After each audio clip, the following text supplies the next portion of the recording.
Once again, we are live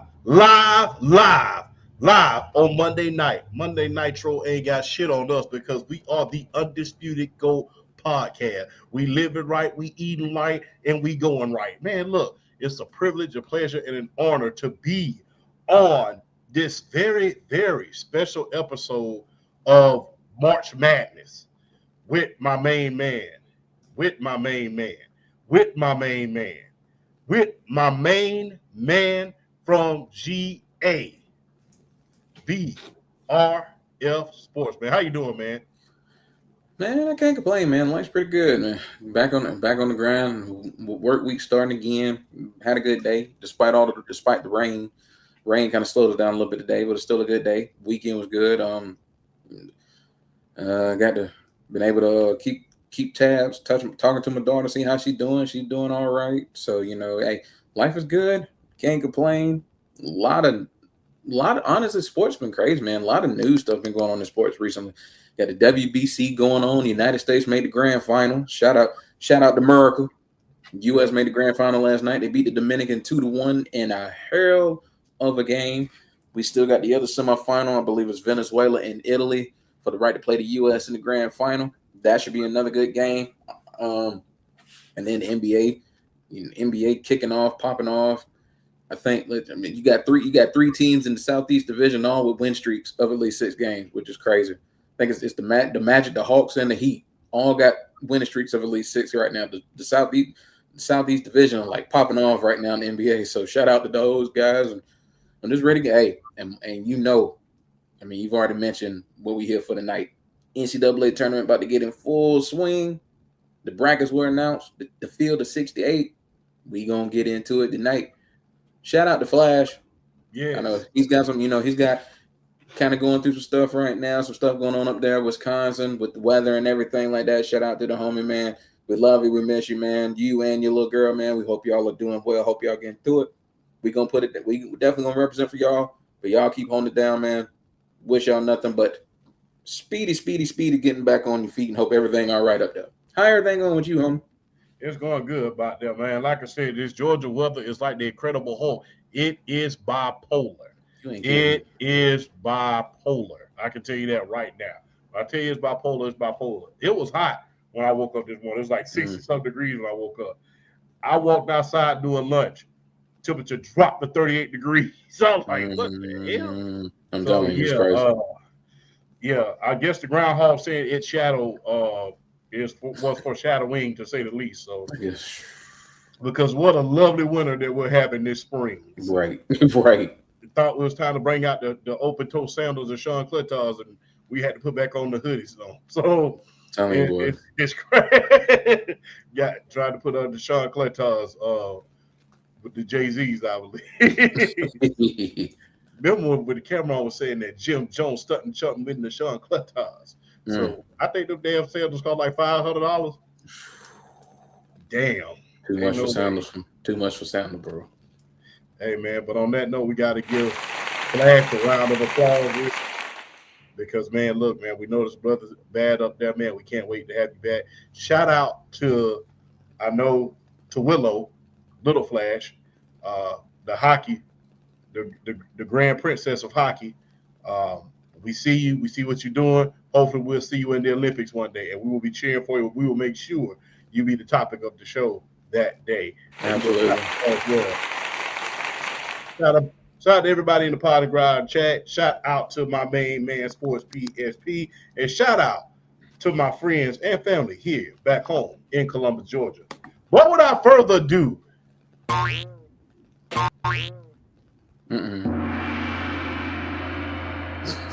that shit got that Mortal Kombat feel. So you saw that shit? Oh my gosh. Come on, man. Let's do it one more time, man. Like on Chinese Connection. Chinese connection. Oh Lord. No more soundboard for you. Hey, look, I'm gonna just keep it all the way 100, man. Look, I'm finna fuck up the show right off the rip. Oh gosh. Right off the rip. It's my turn this week to do start, bench, cut. And with this being March Madness, I decided to go with teams. I Okay. decided to go with teams.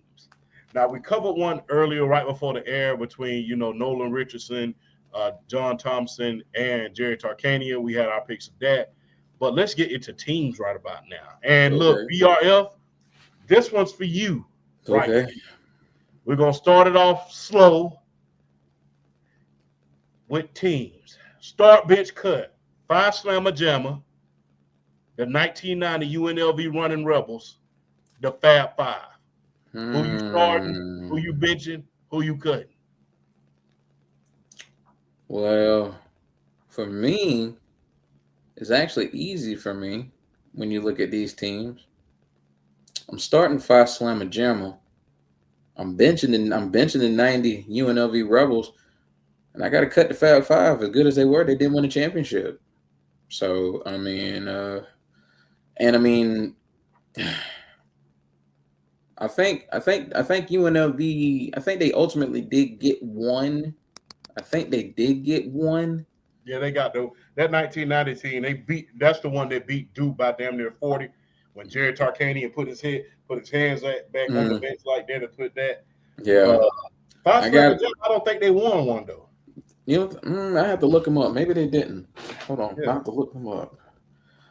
Five Slammer Mm, Jam didn't win one. Hold on, let me make sure.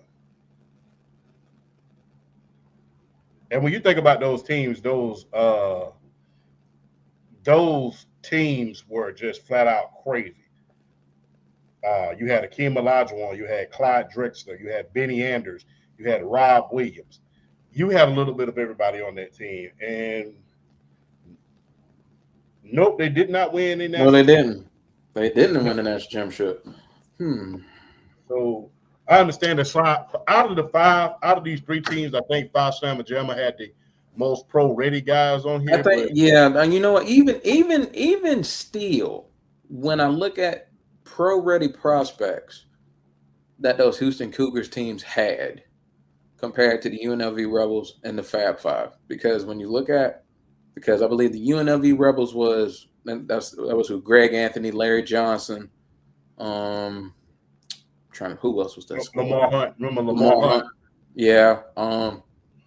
And I look at when I look at Five Slamma Jamma, I see Clyde and I see Hakeem, and I feel like that alone just and but that's crazy though. When you think about Hakeem Olajuwon and Clyde Drexler played together not only in college but they played together in the pros of ultimately just insane. So I'm thinking when I think about talent on these three teams, I'm still gonna rock with who I'm still gonna rock with it how I said initially, even though Five Slamma Jamma did not win a title.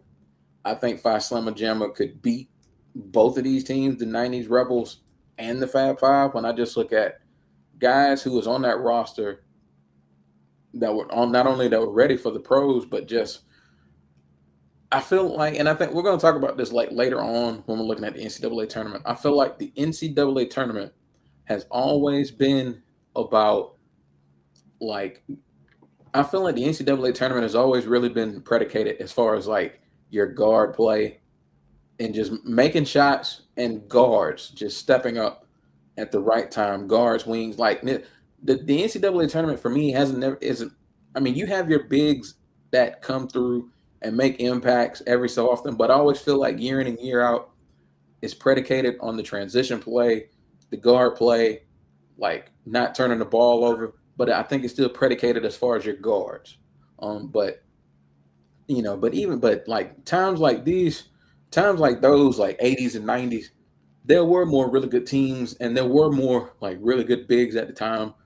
But yeah, I'm still gonna, even though the Rebels are the only team that won a title here, when I look at just sheer talent, I'm still gonna go start Five Slamma Jamma.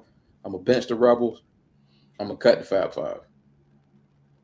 I'm starting the UNLV Running Rebels. Mm, UNLV was that team, and they would have gone back to back had that next Final Four game not got fixed. mm, There's only two games that I am convinced in my lifetime that were fixed. I agree that there's a lot of crooked refs and a lot of crazy things that happen during the course of the game that affect the outcome. But I know for damn sure in my lifetime, there were 2 games in my lifetime that were fixed. Mm. And that was Super Bowl 30 with the Dallas Cowboys versus the Pittsburgh Steelers. Why do you think that was fixed? He threw it right to him twice. Yeah. I know Neil O'Donnell, I know you got paid that game. I know you got paid that game. Somebody paid your ass a fortune that game. And it was right. And then right after that, he went to the Jets and got paid again. I'm convinced that game and the Duke versus UNLV, the 1991 Final Four game was rigged. And people will call me crazy. My own father calls me crazy to this day. But here's the thing. During that 91 season, the year after they won the national championship, the UNLV running Rebels, remember, they was beating teams by the average of damn near 40 points a game. Good Lord. Yeah, they was beating teams with an average margin of victory for the UNLV Rebels of 1991. This is the year after they won the Natty. They was beating teams by an average of almost 40 points a game. Then you get to the Final Four against Duke. You lose by 2 points. 2 weeks later, a picture surfaces of your top 3 players, that being Greg Anthony, Larry Johnson, and Lamar Hunt. And they're in a hot tub with a guy who got indicted on gambling charges for fixing games at Boston College. They called him the fixer. Damn, yeah, hey, coinkydink. Coincidence? Now, I know that team from Duke was stacked. They had Bobby Hurley, they had Christian Laettner, and they had Grant Hill. But there's no way that you can tell me that the UNLV running Rebels were not better than that team. Especially if they slammed them the year before. Yeah, like you slammed them the year before and nothing really changed. The matchup itself shouldn't really change all like that. The only thing that changed, I will say, was that Grant Hill was one of the most talented players coming in as a freshman. True. That was the only thing that changed. But yet and still, that was still a full-fledged machine. That was the Showtime Lakers in college right there. Ironically, Jerry Tarkanian almost became the coach of the Lakers when Dr. Buss became the owner of the team. God rest his soul. God rest both of their souls. But, you know, a lot of speculation had happened during that time as far as why Jerry Tarkanian didn't become. There was a little bit of a homicide that was in Las Vegas, and people say, hey, that could have been a sign saying, Tark, don't leave Las Vegas. And if you do, you're going to leave here in a body bag. That was the rumor that happened. But I will say this. I would have loved to have seen the running Rebel offense run for a long, long time. I believe Jerry Tarkanian would have been very, very successful at it. But starting UNLV, benching Phi Slamma Jamma, cutting the Fab Five. Cutting the Fab Five. Unfortunately, y'all was supposed to win that game against my North Carolina Tar Heels. The crazy thing about this, I think if the Fab Five win one title, I'm starting them. Just because of if they win one title, I'm starting them. Just because of the sheer talent that was on this squad. When you look at Chris Webber, and Jalen Rose and Juwan Howard, when you look at those 3 alone, and the careers they were able to carve out in the NBA, like, you know, Chris Webber kind of like made himself into one of the more. Chris Webber pretty much made him into he turned himself into one of the more, I don't want to call him revolutionary big men, but I mean, when you look at the way he played, like, you know, late 90s, early 2000s, especially with those Sacramento Kings teams, a lot of stuff that bigs are doing nowadays, Chris Webber was ahead of his time, whether it's running transition, being able to play point forward, being able to read, make really, really high IQ passes, and then being able to shoot and all this other stuff, all this stuff that he was already doing before. You pretty much see it on the norm now. And then Juwan Howard, he just carved himself a really lengthy career where he was a star early on in his career, and kind of ultimately, the older he got, turned himself into a really good role player. So I mean, he carved a career, and same thing with Jalen Rose. So I mean, yeah, I mean, it's I feel like one of the biggest unfortunate, one of the more unfortunate events like in the history of sports was that the Fab Five never got a chip. Yeah. Unfortunately, they was not able to beat Christian Leitner and the Mm. Duke Blue Devils, and unfortunately for them, they still was not able to beat Eric Montross and that team they had out there. So, hey, shout out to the Fab Five. I got one more for you before we leave. Okay. All right. Remember, start, bitch, cut. And shout Okay. out to my main man, Sports PSP. Shout out to my main man, Sports PSP. One of the reasons why C Web is a babyface. Yes, we absolutely did talk about that on the Sports PSP podcast. Go like and subscribe to that podcast, man. Over 150,000 followers on there.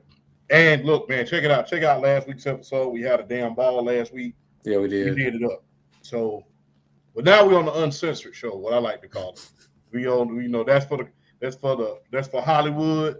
Now we down here in the gutter right about now. we down here in the gutter right now. But that's Hollywood show. Now That we was back down. Hollywood. That was Hollywood. This Hollywood. So, That's Hollywood. I ain't Hollywood. I come from the hood. I'm used to it. I'm just playing, man. But another start, bitch, cut. Okay. I think you'll like this one. Okay. 40 minutes of hell, Arkansas Razorbacks, the 2011 Kentucky Wildcats, the 1992 Duke Blue Devils. Now, if you don't remember the 1992 Duke Blue Devils, that was the Christian Leitner, Grant Hill team that went back to back. You remember the Kentucky Wildcats with Anthony Davis at the head of the table. And 40 minutes of hell, Nolan Richardson, only the second black head coach in order to win the national championship, had Corliss Williams and company, was able to put pressure on defense, put pressure on offenses like no other. So out of these three teams, out of these legendary three teams, who you starting, who you bitching, who you cut? Starting the 92 Blue Devils. I'm starting the 92 Blue Devils. I just the makeup of that team, Grant Hill, Christian Leitner, Bobby Hurley, just the makeup of those boys was just it was something different. And the Fab Five would tell you if Michigan, if those Michigan teams were like the kind of like urban kind of hip hop kind of like for the culture, the Duke Blue Devils was like the the preppy, the country club type style of the country club life. But they still got after with the best of them, regardless of whatever their upbringing was or whatever their surrounding was. They brought it with the best of them. I'm gonna go 92 Blue Devils. 40 minutes of hell Razorbacks with the 2011 Wildcats.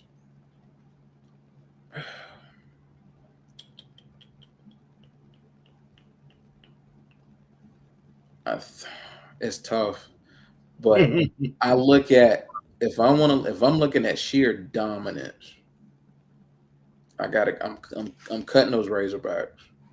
As good as those Razorbacks teams were, that 2011 Wildcat. I'm trying to remember who was on that. I think that was AD. Who was on that squad? It was AD. It was one De'Aaron Fox on that squad. Hold on for 1 second. Yeah, I'm gonna look it up too while I'm thinking about it. All right, 2000. Yeah, hold on. Yeah, they only lost 2 games the entire season. So yeah, okay, here we go. 2011. Okay, 2011 Kentucky. So roster. It was Anthony Davis, Michael Kidd Gilchrist. It was Darius Miller, Terrence Jones, Marcus Teague. It was a little bit of everybody on that team, and that wasn't even. And okay, yeah. Anthony Davis, Deron Lamb, Michael Kidd Gilchrist, Terrence Jones, Marquise Teague, Darius Miller, Kyle Whittler. Eloy Vargas, Sam Malone, Brian Long, Jared Paulson, 20 Beckham.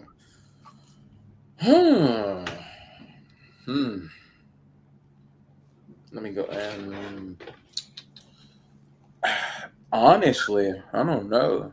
Cause that team Well, I think if Michael Kidd Gilchrist had carved a better NBA career out for himself, we would talk about that team in a little more of a light as opposed to it being like AD and everybody else.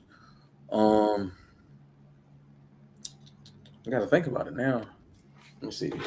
It's been so long since I've talked about these teams. Okay. All right. Arkansas Razorbacks, 40 minutes of hell. That was what, the 93-94 squad? Yeah, I think it's Corliss Williamson. That was the Corliss Williamson team during the Running Rebels. And hold on. And remember, they didn't really have that one stand. Corliss Williams was the standout, but the whole team outside of Corliss Williams was they was just run. It was just a swarm in numbers. Mm-hmm. It was just a swarm in numbers outside of Corliss Williams. Let's see. 31-3, 14-2 in the SEC. Let's see. Whew, man. 93 scored 93 points per game. Good Lord. And let me find that. Okay. You know what? What Scotty might Thurman was on that. Scotty Thurman was on the top. Thanks, Bobby G. Let me look at, you know what, now that I'm thinking about it, let me look at these runs in the tournament. These runs in the tournament. Wasn't in the sniff at, was it? I might, you know what, I might swap that. I'm still starting the 92 Duke Blue Devils, but when I look at that 93-94 Arkansas run, I might bench them, and then I'm probably going to cut the 2011 Kentucky squad. Okay. Because when I look at that Arkansas team, they beat second ranked Arizona out of their group, and then beat Duke for the national championship. You know what? Yeah. I'm starting 92 Duke. I'm benching the 40 minutes of hell, 93 Razorbacks, and I'm cutting the 2011 Wildcats. Yeah. I think the same thing. I'm starting 40 minutes of hell though. Well, I mean, I can't would start 40 minutes of hell, and then I'm benching the Duke Blue Devils, 1992. Then I'm cutting that based on the depth of the teams, the sheer depth. Now I'll say this though. Now, if this was the Kentucky that had Cat and Boogie on the same squad, then we might be talking. That Kentucky team with Cat and Boogie on the same squad, my God, that one fell. You know, the thing is about that. I'm trying to make sure I'm right about this. Do you know who was on that squad that got beat by Arkansas? Which one? You know, that team who got beat by Arkansas? Oh, talking about the Duke squad? No, I'm talking about what the hell was that team? The Arizona State squad. Talking about the Final Four, the Arizona squad? Yeah. Who was on that squad? Stephen Headache Smith. Mr. Point Shaver. Oh, that's right. So yeah, he was on that team. So yeah, that was a weird documentary that he had, because when you really look at it, it was like you couldn't even tell that he was fixing games because of how dominant that he was. His teammates couldn't even tell. But come to find out, he was fixing games. I think he's one of the best stars that never became a star in the NBA. I think had he not shaved points, I think he would have been a hell of a lot better off. But yeah, 40 minutes of hell, Duke Blue Devils, 2011 Kentucky Wildcats. I got to go with that one. That one was crazy. That one was amazing. That one was amazing. But I'm gonna just be real. I got one more for you. Oh gosh. I got one more for you. Got one more for you.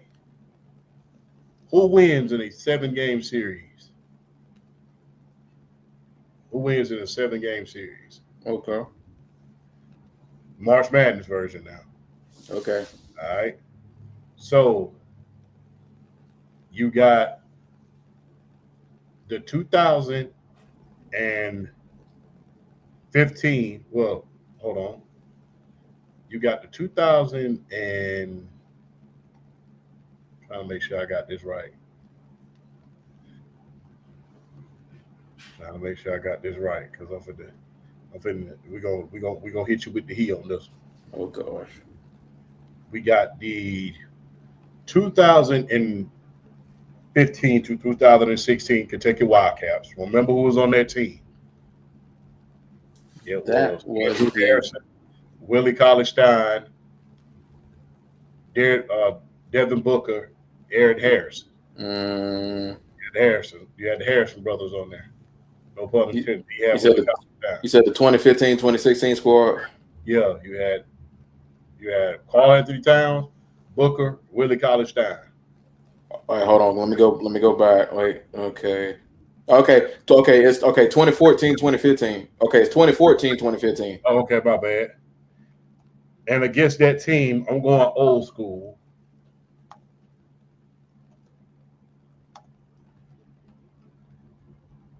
Going old school on this. I'm just trying to make sure I got the year right.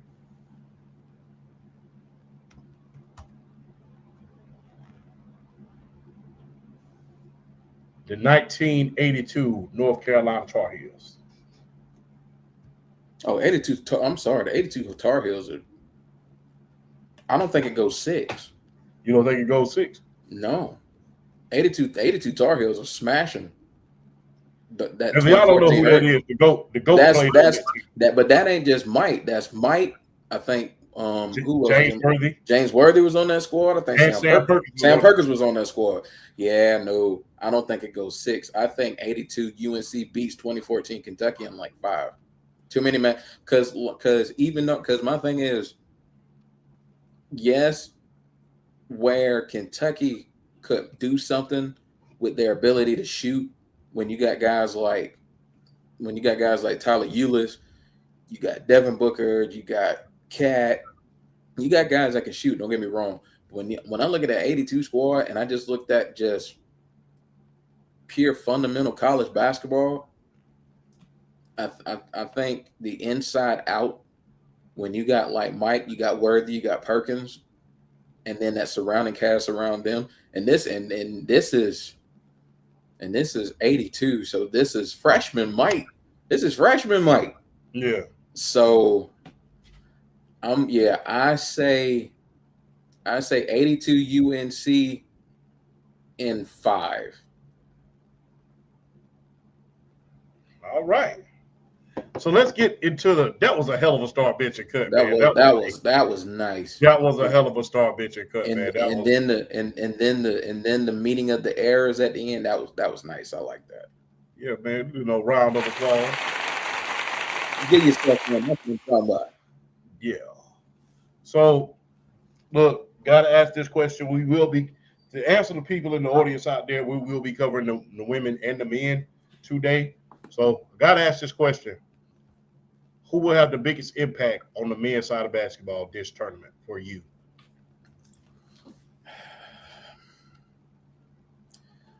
One thing I say, as far as like the NCAA tournament, we were talking about it earlier.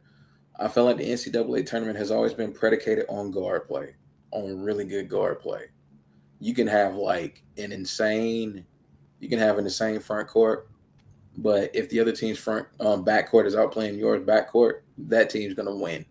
And because it's about knocking down shots, it's about making high IQ passes, and it's about not turning the ball over. I feel like the NCAA tournament has been predicated on guard play for decades. So I'm looking at, if I had to pick one player who I think could really swing the pendulum of the NCAA tournament if he just shows out, it's Darren Peterson. Okay. It's Darren Peterson. I feel like Darren Peterson, like as a even he's a combo guard. Like he can start at the 2, he can start at the 1, but as a combo guard, his just sheer ability to just make shots, I think could just swing the pendulum of the entire NCAA tournament in Kansas's favor if he just shows up and just does what he does. I feel like he can make a huge impact. And one more guy I'm looking at. See, this is another thing about the NCAA tournament. If your team has a superstar, like an NBA level talented, like quality like player, you can make a run too, because that player is better than just about everybody on the court, and they can just go out and they can just will their teams and they can just take it over. And you've seen it, and we've seen it before, like NBA level guys, that college guys that are already NBA level players that just come out and just really kind of take the bull by the horns and just carry their team.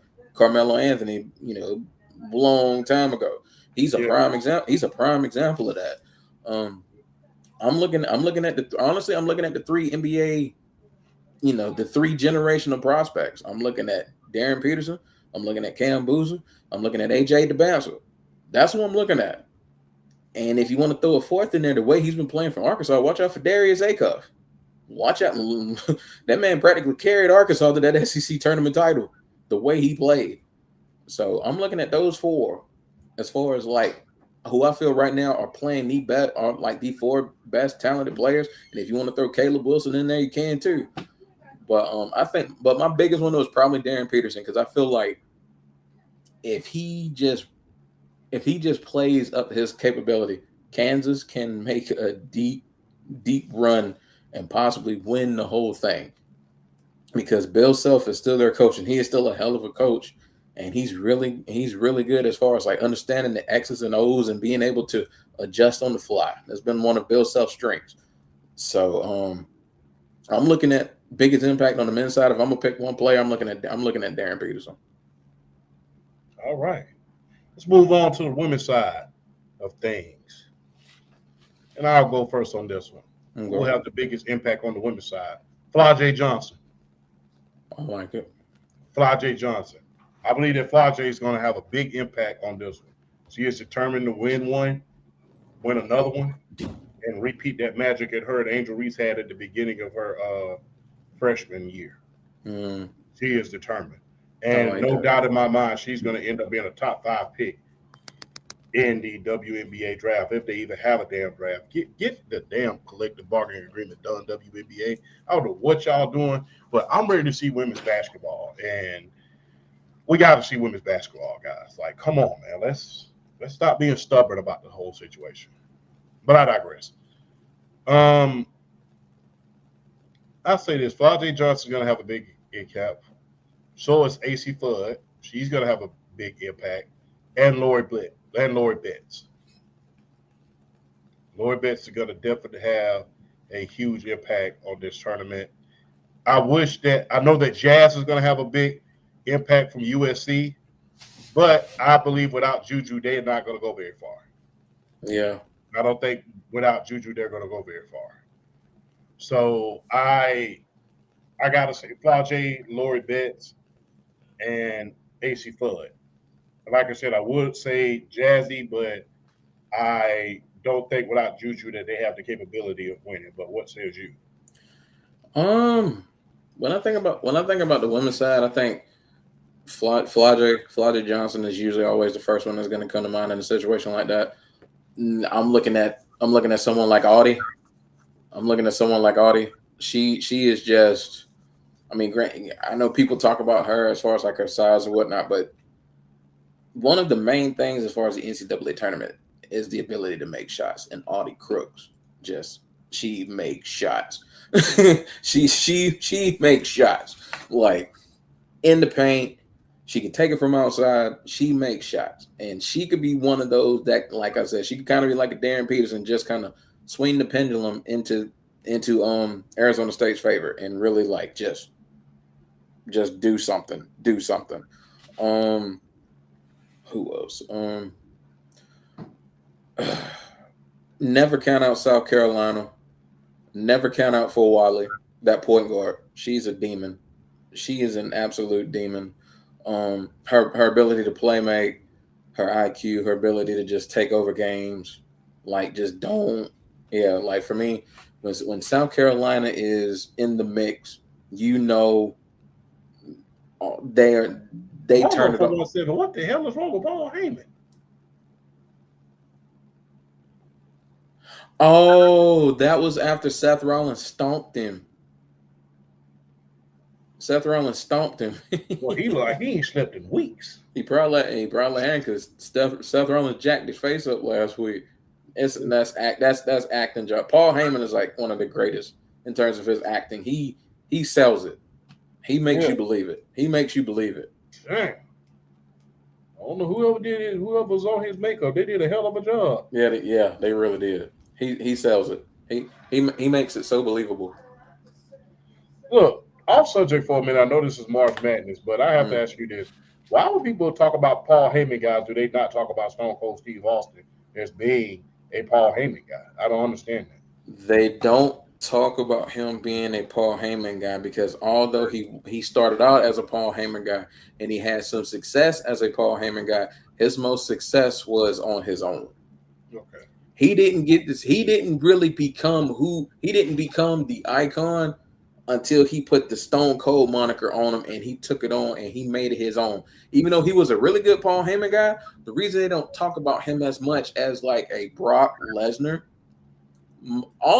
pretty much all of Brock Lesnar's success is Paul Heyman. And even they talk about CM Punk more as a Paul Heyman guy. His most successful title run was Paul Heyman as manager, the 434 day reign when he was WWE champion. Stone Cold Steve Austin really didn't get he didn't become who he was until he left WCW. Like it was ECW, had that little run to kind of show everybody that he could cut a promo and he could talk with the best of them. He goes to WWE, finally becomes Stone Cold Steve Austin, and then that Austin 316 promo today. Happy 316 day, everybody. And then shoot, that was it. Yeah, I had to ask you that because I was a little bit confused. I'm like, yeah, he's a Paul Heyman guy. The Dangerous Alliance, ECW, and then so forth and so forth. Yeah. Oh yeah, he's definitely a Paul Heyman guy, but Stone Cold, when you think about him in terms of his success, it's not necessarily latched onto Paul Heyman as much as like a Brock Lesnar is. Or CM Punk in that case. Like I said, his longest reign was with Paul Heyman. His most success, you can make an argument, was with Paul Heyman. So that's probably a lot of the reason. Oh my God. Oh yeah, they bought this big bastard out of here. I hope they're not going to do what I think they're going to do at WrestleMania.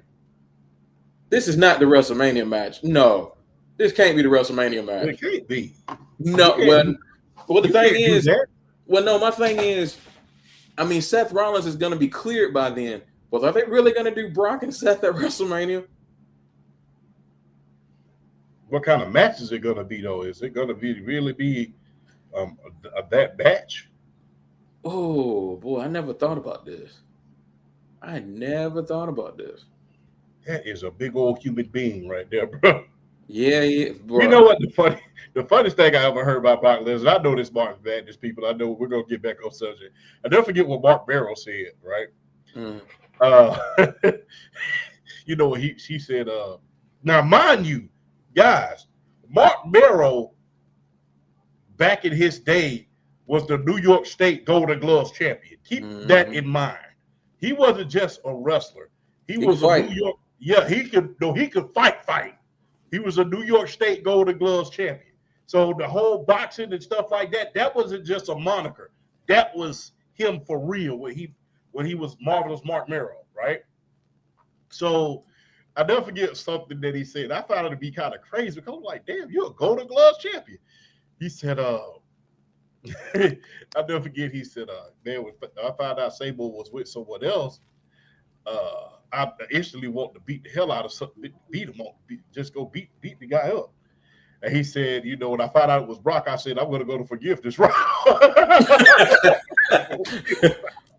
And I'm like, you know what? I don't blame you for admitting that shit. Yeah. You hear she was somebody else, then it's like, let's go do something. Then you hear it's legit as all get out Brock Lesnar. Then it's like, you know what? I don't even want to. You know what? I don't even want to do that no more, man. We gonna pray together. I'm gonna pray for you. I'm gonna say one big old prayer for you.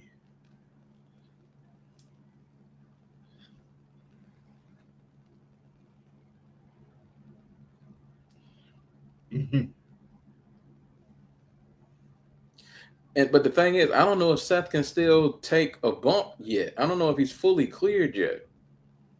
I don't know if he's cleared yet either. Because I still think he was like a week or so off.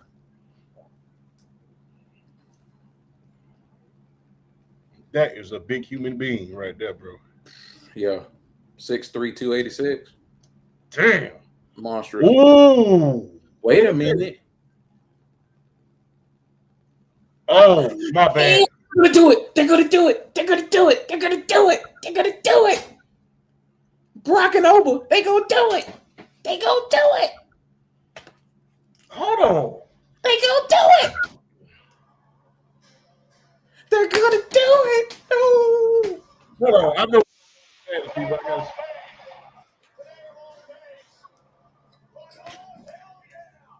It takes a monster in order to beat a monster.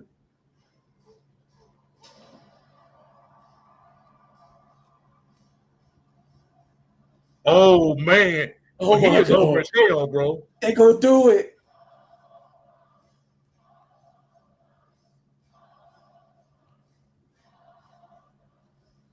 Well, I love the way he comes to the ring, bruh. Hey, shout out to Sports for You podcast as well, because I know they're over there having a good time. Yeah. Shout out to them. They're doing the Tribal Warzone show as we speak. Shout out to the homie.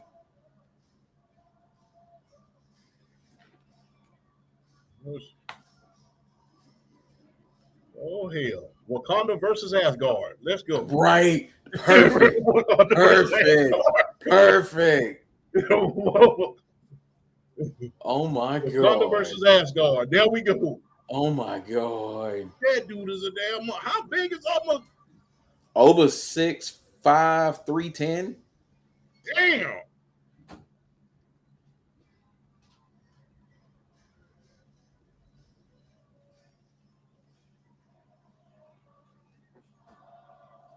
That dude is over as hell. They better not mess this up.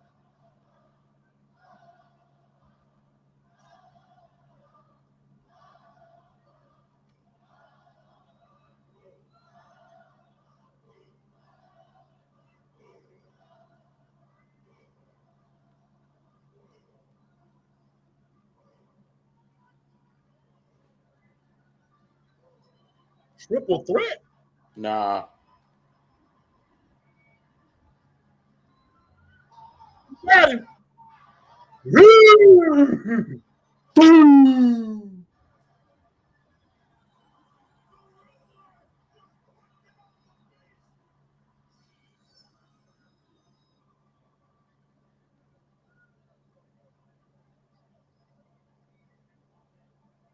Oh!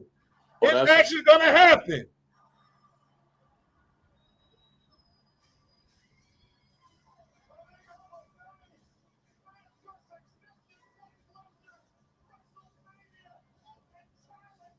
Oh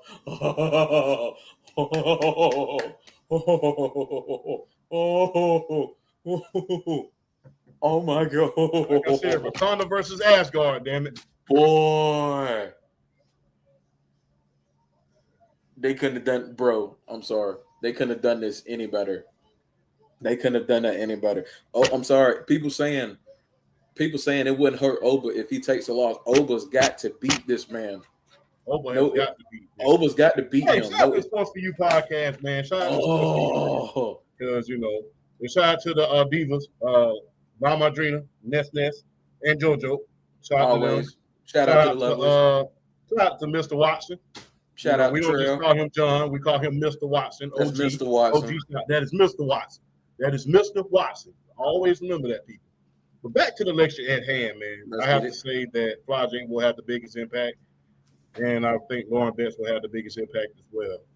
But I really cannot just get over what just happened, man. That was that's a kick in the That's how head. you, that's how you make a new star. That's how you do it. Yeah, that's how you make another That star. was that was fire. That was fire. That That was fun. well done, WWE. Well done. Well done. That's how you build a new superstar right there. That's how you do it. Oba got to beat him. No ifs, Yes, ands, buts indeed, about man. it. Oba got to if they let Brock Lesnar go over on Oba Femi, whatever momentum he had is gone. Oba's got to beat him. Yeah, Oba's got to beat him. One thing I do want to acknowledge, though, speaking of March Madness, I know we've been talking about the players, but we're talking Mm-hmm. about teams. One thing I will always do is acknowledge one brand of sports, one brand of uh, one brand. I will acknowledge one brand, one brand. I will always acknowledge because I still believe that to this day, although you have a lot of Hall of Famers in the NBA, a lot of Hall of Famers in the NFL, I still don't believe they get their just due. And the brand of sports that I want to pay homage to right now is the HBCUs. Mm-hmm. Because right now they have 5 teams in the Big Dance. They have 5 teams in the Big Dance. They have Tennessee State University, Oprah's alma mater. At the 15th seed, you have Howard University. They're at the 16th seed, and they will be facing UBMC. And you have one of the most historically black colleges that they are in the form of Prairie View. And where are they from? Who is SWAC, baby? Who is SWAC? So, Prairie View has done their thing. And on the women's side, they have Howard University once again. They will be facing number 3 Ohio State. And you have Southern University. They will be facing Stanford. So shout out to the HBCUs. I'm hoping that one of those HBCU teams make it to the Sweet 16. I cannot say I hope they win the national championship, but because I don't think they're going to get that far considering the talent and how deep a lot of these teams is, especially Duke, especially a lot of these other teams. But I'm hoping that one of these teams break out and go to the Sweet 16. Why? Because when you go to the Sweet 16, the money, the fame, the recruitment, like we saw teams like George Mason come out of nowhere. Mm-hmm. Remember the George Mason Cinderella story? They came out of Yes. nowhere, and for years to come, they was just one of those big Cinderella teams. We saw Oakland Tech come out of nowhere just last year, and they was able to do a lot of good things. So I cannot wait to see what these HBCUs are going to be able to do in the college football playoffs at this point. Well, college football playoff, the big dance at this point for March Madness. Like I stated, I hope that they make it, that one of them make it to the Sweet 16. Open that month and make it not just Sweet 16, just as far as they can go. Because if an HBCU teams make it to the Sweet 16, that's going to shoot recruitment up out of the roof. Mm-hmm. That's true. Because we need more big time recruits. We need more fame, and we need more of that NIL money. Right. I will say this to this day: we get some NIL money to HBCUs, the playing field gonna get leveled in a hurry. Unfortunately, we ain't got that much NIL money right now. But if we can get the means on to get some more of that NIL money, we will get some things done down there at HBCU. But congratulations to the HBCUs that made it to the Big Dance. Like I said, I don't think they get the credit that they deserve. I mean, like I said, a lot of great players came out of HBCUs, football, basketball, hockey. They came out to HBCU. So you had to give a shout out to the HBCUs. If you got anything to add? No, not really, but no, like you really did hit you did really hit a lot of nails on the head there as far as like and not just necessarily HBCUs, but one of the best stories about the NCAA tournament are just the Cinderella teams in general. Like, I mean, the reason why the Gonzaga Bulldogs are where they are right now is because of that initial Cinderella run, like back in the early 2000s, and just all these other teams that have made their mark coming out of nowhere, whether it was Florida Gulf Coast or Dunk City at the time. Yeah, you brought up George Mason. I mean, so so many unbelievable Cinderella stories that we've seen, and you bringing up the HBCUs, man.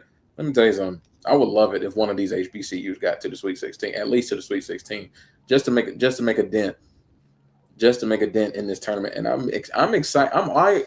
One of the biggest reasons why I love the NCAA tournament is I'm excited to see which team is going to make a run, because there's always going to be that one double-digit seeded team that comes out of nowhere and just, at the very least, gets to the Sweet 16 and knock out teams they shouldn't have no business knocking out. So I'm always excited, and I'm really eager to see which one's going to be the one this year to really get it in. Yes, indeed. Yes, indeed. Yes, indeed. Hey, man, seeing the HBCUs is it's heartwarming to see. Like I said, in the big dance on the biggest stage. So look, I'm talking to us, and when I say us, you know what I mean.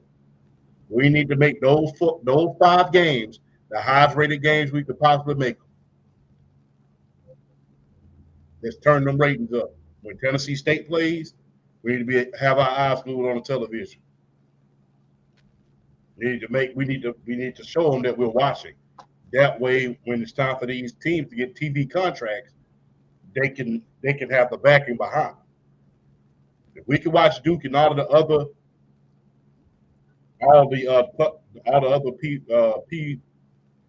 PWIs, then guess what? We can watch the HBCUs. So I'm talking to my people here. Let's make sure we watch the HBCUs when they're playing in the big dance. Don't just watch them when they become popular. Don't just watch them when they make Sweet 16. Watch them as they're going along. It's over 63 teams in the NC2A tournament. Only 3 HBCUs on the men's side. On the women's side, is 2. Let's turn up these ratings. Let's turn them up. All right? Got to ask you this. Mm-hmm. Whose legacy will be boosted more by a national championship? Coach Hurley or Coach Calipari?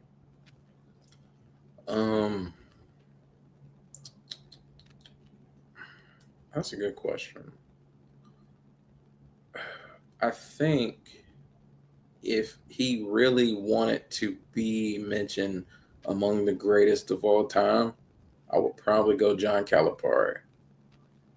I think if he wants to be up there with the greatest ever, because I think he only has a Kentucky one. So I mean, for him to really be up there, it would have to be like multiple.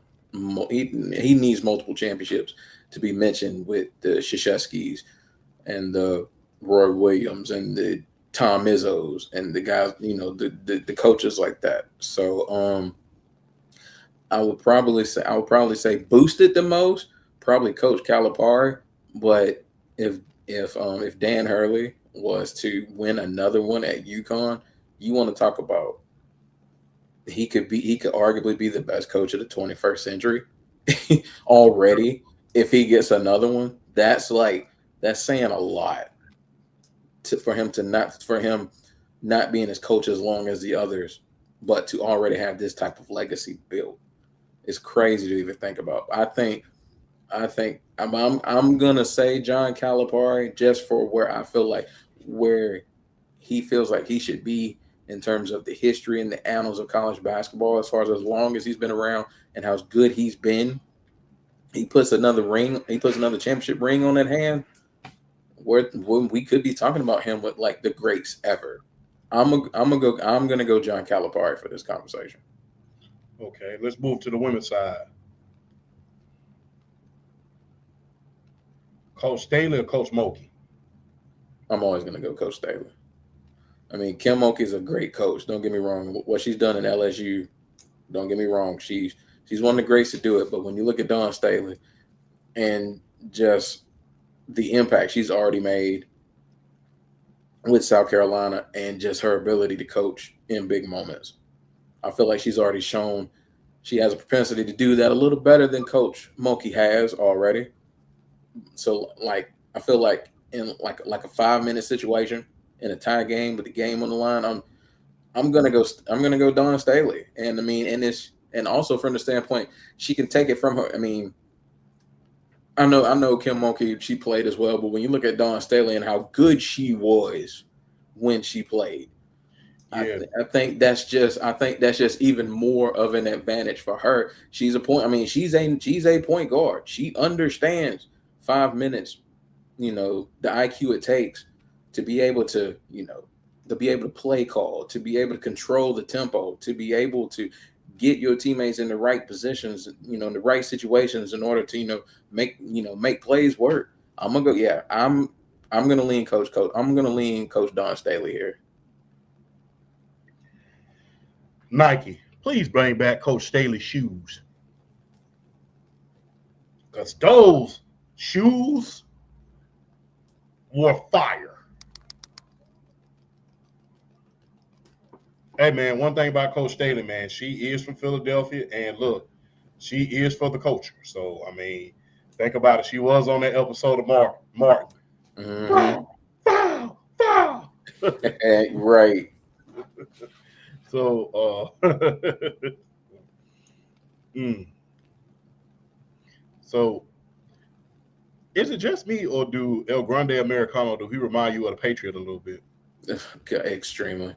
Well, honestly, more Ludwig Kaiser's El Grande Americano as opposed to Chad Gable's Americano because he's taller and he kind of like the body frame kind of like fits it a little more, even though Patriot was a big dude. Yeah, so, Patriot was a big dude. Yeah, he was a big dude. So yeah, he does. And more, I would say, yeah, like I said, I say more Kaiser's Americano as opposed to Gable's. Even though I hope eventually. I know they're doing the match tonight. I would love to see them do a mask versus mask at WrestleMania because I think they would let Kaiser's go over, and then let Gable take the mask off, and he could just get back to being Chad Gable. Yeah. I think that's where it would ultimately come down to. I agree. I think the person whose legacy would be impacted more would be Coach Mulkey if she wants one. I think that, especially if she's able to go over, I'm talking about that like it's wrestling, but it really is. If she goes over on Coach Staley in the Final Four or the National Championship or somebody like that, it's definitely going to be monumental because remember, the Dale was LSU could not beat South Carolina. Yeah, she needs that to really solidify herself. She could not beat South Carolina. It's just like, I mean, it has the potential to be like Coach Gino and Coach Pat Summitt all over again. It really does. But it's just Coach Mulkey just cannot. They have beaten Coach Staley and the South Carolina Gamecocks have beaten Coach Mulkey and the LSU Tigers 21 times straight. Good God Almighty! And don't forget, that's crazy to think about when you think about how good both of these programs have been for one to just be so utterly dominant over the other. Yeah. It's crazy, ain't it? It really is. It shouldn't be that one-sided when you think about how good LSU and South Carolina been. It should be more split down the middle, not 21 times in a row. South Carolina just dominated you. Just beat their ass. I mean, especially when you think about all the players that that Coach Mulkey has put the W at this point. That's what I'm saying. She didn't. I'm about just the past couple of years. I'm saying put Anisha Morrow in the league. You just put Haley Van Lith in the league. Then you got Angel Reese. Angel Reese in the league, and like, damn, you can't. You about to put Flage in the league. Like, yeah. Bro. Then the other power forward that's right next to Flage, you cannot beat Coach Staley. Damn. That's crazy. So that's crazy when you think about that. But I think if Coach Mulkey, especially if she's able to beat Coach Staley, let's say in the Final Four or the Elite Eight or even the Sweet 16, I think that would solidify her if she's able to go over on Coach Staley in South Carolina, that preeminent program, and win another natty. That will solidify her again forever. It'll be a full-blown rivalry finally. Yeah. Coach Gino, I will say this. People disagree with me when I say this, but I think I said this on the show before. I think he is to women's basketball what Coach John Wooden was to men's basketball.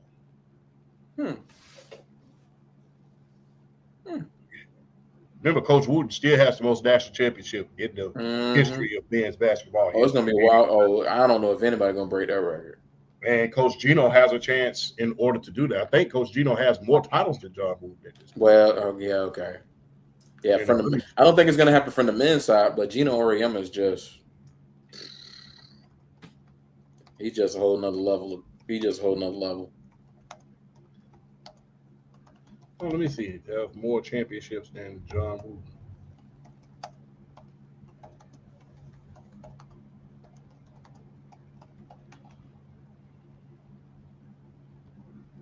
Yep, he passed him a while ago. Mm-hmm. He passed him a while ago. And look, I'm gonna just be real. Coach Gino was able to win during the NIL era. One of the old school coaches, one of the last of the Mohicans to win in the NIL era. So, right, when people are making millions of dollars, and a lot of these coaches, legendary coaches, when you think about football, basketball, they're running from the league right about now, as far as college is concerned, because money is coming into the league. So for him to win one in the NIL era, and for you to and AC Fudd, she's one of the highest rated stars in the league right now, and she's one of the highest grossing stars. In NIL, she's number 3, men and women. Wow. So for you to win in the NIL era and you to still have these great players, because remember, when you look at the UConn Huskies, you can almost stop at Nafisa Collier. Yep. When you think about Breanna Stewart, you think about Paige Beckers, when you think about all these great players that are in the W at this point, or have been in the W, not to mention, well, I can't say she's the greatest of all time anyway. I think that title belongs to Asia at this point. But I think the second greatest of all time is Diana Taurasi. Mm-hmm. Because I think Asia has passed her at this point. Age is already to go as far as the WNBA goes. Yeah, she's already. A lot of people will say Maya Moore, but Asia Wilson at this point.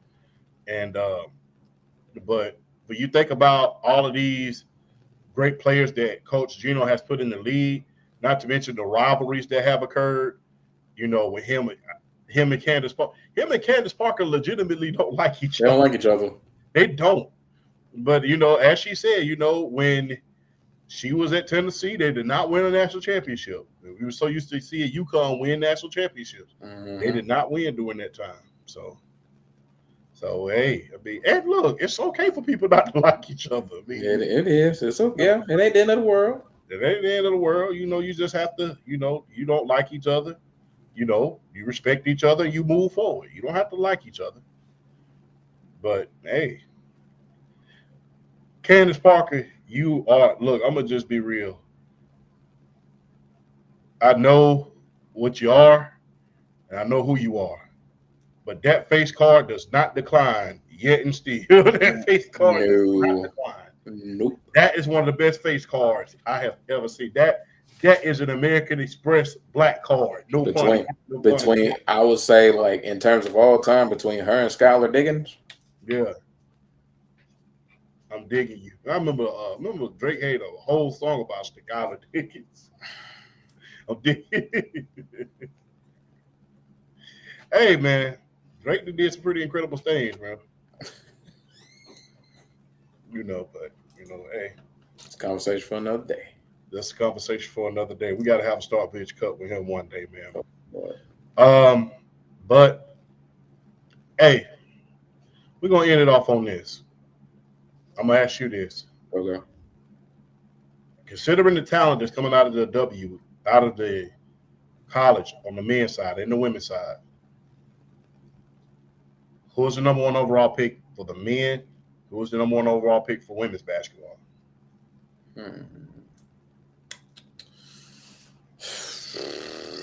If I was a GM,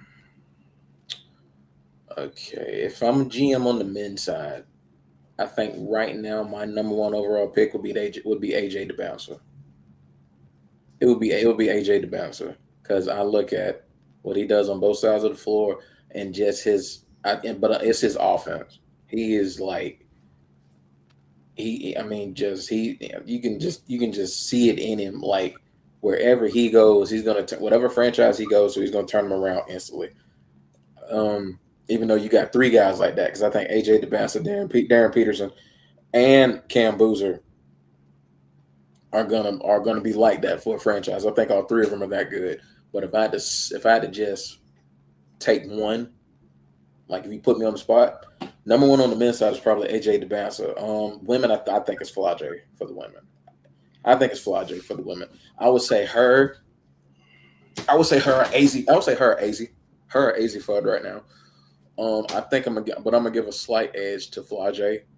It's the size and the ability to create with the ball in her hands and just being able to shoot. Just I'm gonna give a slight edge to Flau'jae Johnson. So men's side will be AJ the bouncer. Women's side will be Flau'jae Johnson. I will give the men's side to Cameron Boozer if he ends up coming out. I give the women's sides to Lori Betts. Everybody's always looking for the next great big. Everybody's looking for the next great big. And if you really want me to be honest with you, fundamentally, WNBA, fundamentally, I'm not saying the product is better. Fundamentally, it's better. But look, seeing Dominique Malonga going up dunking that ball every single day, that's gonna draw some eyeballs. That's gonna draw. Yeah, that's definitely gonna draw eyeballs. She is definitely making herself box office by the game. Yes, indeed. So I'm gonna put you on the spot here. All right. Put you way on the spot. Who's gonna win this tournament? Men's side, women's side. Who's gonna win this tournament? Start with the women's side first. I don't know. I'm looking at South Carolina still. Okay. It's just it's South Carolina, man. It's just something about Dawn Staley and her ability to coach in these big time moments, these NCAA tournament games. I'm looking at South Carolina winning it for the women's side. As far as the men's side honestly is way more wide open. So like a 3, 4, 5 seed, something like that could easily make the Final Four this year. Like a team like a St. John's, who's a 5th seed. I just hate it for them. They got the draw that they have. I think St. John got to be looking at the NCAA committee like, what are you doing? We beat UConn like 2 of the last 3 games we played them, and then we get the 5 and they get the 2, and then we're in the same bracket as them, meaning ultimately we would have to play them in the friggin' we'd have to play them in the Sweet 16. Like, what are we doing? Like, what are we doing? So,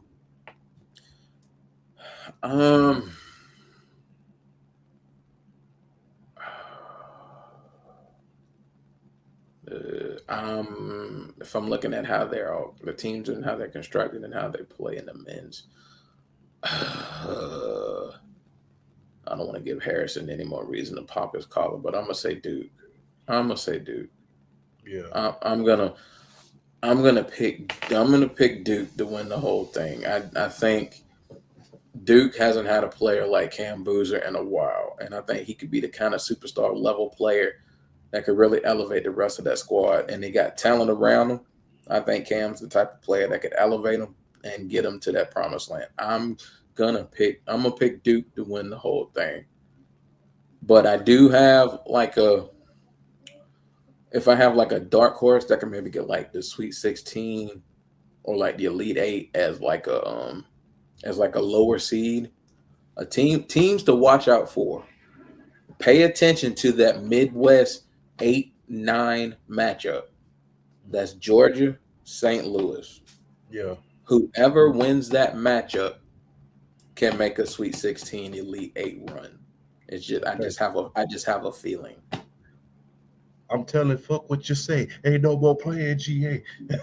Bro, Georgia, and people gonna say I'm a homer, but let me tell you, Georgia has it's something about the makeup of this basketball team. But at the same time, though, with St. Louis, you're 28-5. You've played really good ball. I look at that 8-9 matchup as one of those 8-9 matchups that could really set a tone in terms of a regional tournament. just watch out for whoever comes out that 8-9 game to make a Sweet 16 or an Elite 8 kind of run. Yes, indeed. But on that note, we go cut it off. I will give my prediction: Duke, UConn. See you next week, folks. Let's enjoy March Madness. Shout out to Let's Future. go.